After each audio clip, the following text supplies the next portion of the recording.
Hi, this is Miss McBride, and we will be discussing how to interpret correlations in Section 7.2 of Statistical Reasoning for Everyday Life.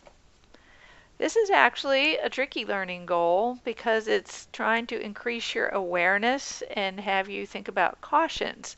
So there's no real computations, it's just taking a look at things and trying to look at them a little bit differently instead of just straight take the math and go with it.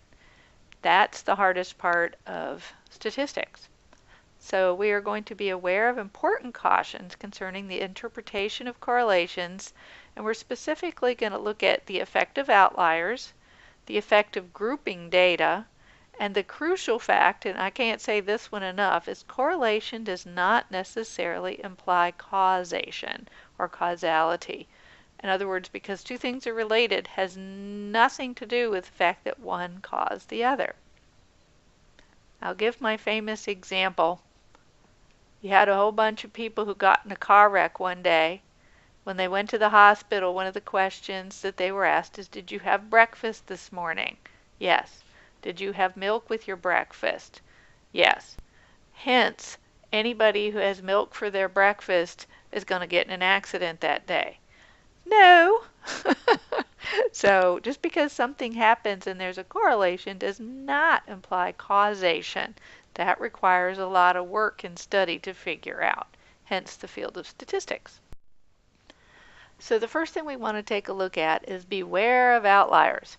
If you calculate the correlation coefficient, just take a look at this scattergram. I don't even need the number.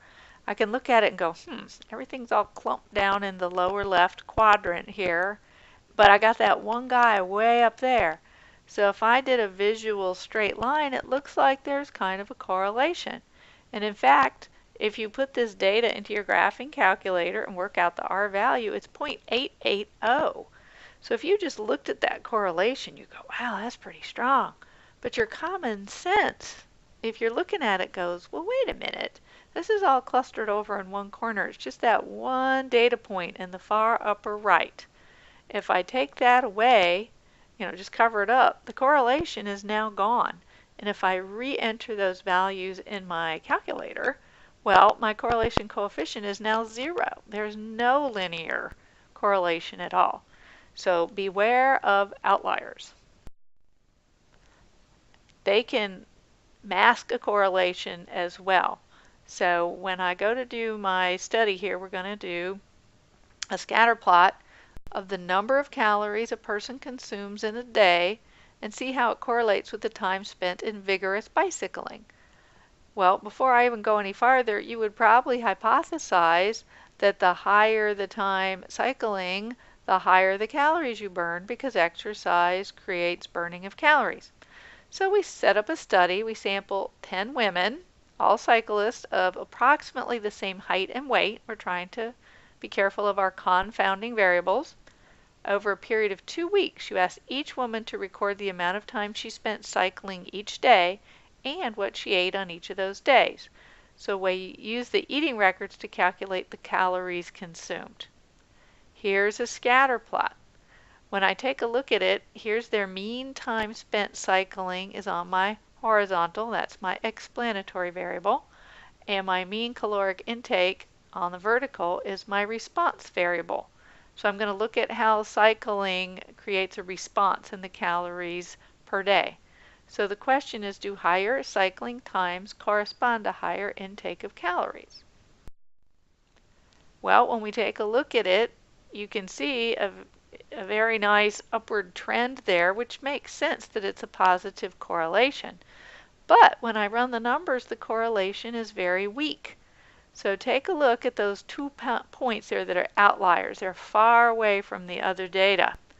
Now one is from a cyclist who looked like they went about a half an hour per day and consumed more than 3,000 calories. And the other one represents someone who cycled more than 2 hours per day on only 1,200 calories.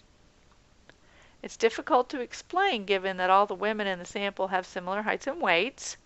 So what are some explanations? We don't know, but we investigate a little bit.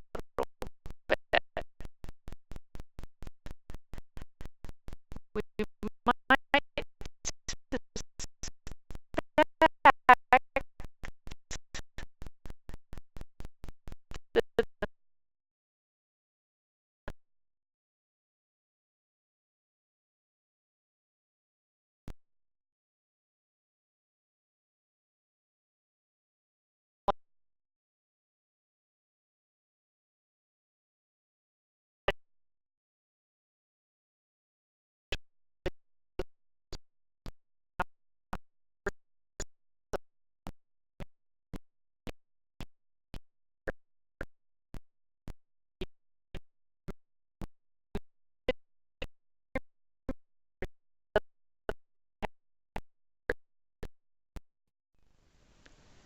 grouping is also a problem, and this again can be inadvertently done.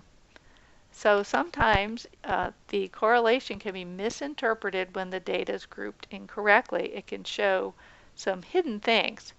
So consider a study in which researchers seek a correlation between hours of TV watched per week and high school grade point averages. Again, we have 21 pair of data here. They misnumbered it. It should be 20 and 21. I noticed that in the book also. When I make my scattergram, it's just all over the place. It shows no correlation really. It's a negative 0.063, which is basically zero. No linear correlation between my my explanatory variable is weekly hours of TV. My response variable is what's the GPA. Now, we would think that the more hours you watch TV, the less you would study, the lower your GPA. Not necessarily. But one astute researcher realized that some of the students watched mostly educational programs, while others were just watching comedies, dramas, and movies. So now she's divided the data into two groups, one for the students who watch mostly educational and one for the others.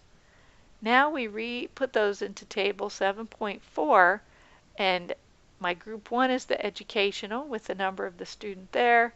Group 2 watched regular, and again that 20 and 21 are incorrect. Now we're going to recalculate in for a second. So when I take a look at that, the two subgroups, there really is no correlation there. It's just happened to be the way the data falls out.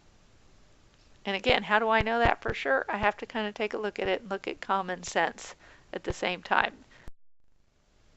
Correlation does not imply causation or causality. So again, you're going to hear this over and over and over again. One of my favorite examples of this, that's a real one, is about the SOLs back in the Ford one time when he was the president. Or not Ford, Bush. Sorry. Some of y'all probably don't even know who that one was or weren't alive. Anyway, the issue was somebody discovered that students who took Algebra 1 in 8th grade had a very high college success rate. So somebody who never heard this sentence, correlation does not necessarily imply causation, said, oh, well, if we get all the students to take Algebra 1 in the 8th grade, then they're going to do better in college. Well, that is absolutely incorrect. If you took a look at it, those were your stronger students to start with who were advanced into college algebra, Algebra 1 in the 8th grade. And remember, this is back in the 90s, before all this started. So they started this huge move to push everybody into math faster, and it's had some rather dire effects where you had students being pushed into Algebra 1 that weren't quite ready for it, all because of the fact that somebody saw something was correlated and assumed it meant they were one caused the other. All right, so I'll get off my soapbox and talk about possible explanations for a correlation. It could be a coincidence. Aha! There might be some directly influenced by some common underlying cause. That, to me, is the one about the SOLs. There was a common underlying cause for students doing well in college and being in 8th grade to start with, algebra. It's because those were your stronger students all across the board. And third, one may actually be the cause, but there could be other causes, and you cannot decide one as a cause of the other without a very careful study. I do have some useful interpretations, but again, they could lead to wrong interpretations. So we've taken a look at the effects of outliers. We've looked at inappropriate grouping. We have to be careful of fishing for correlations, just hoping there's some causation and correlation there, and then correctly concluding that one implies the other. But there are many correct and useful interpretations. So in general, correlation does play a prominent role and an important one in a variety of fields. In other words, if we can gather our data and make a scatter plot and look to see at their correlation coefficient, we can decide some important things about meteorology, medical research, business, economics, market, advertising, psychology, computer science, on down the line. You just have to be careful about misinterpreting. There's no more additional examples in the book that I wanted to take a look at. The ones from the PowerPoint are good. They make the point. So you can go ahead and start your homework then. Thanks. Bye-bye.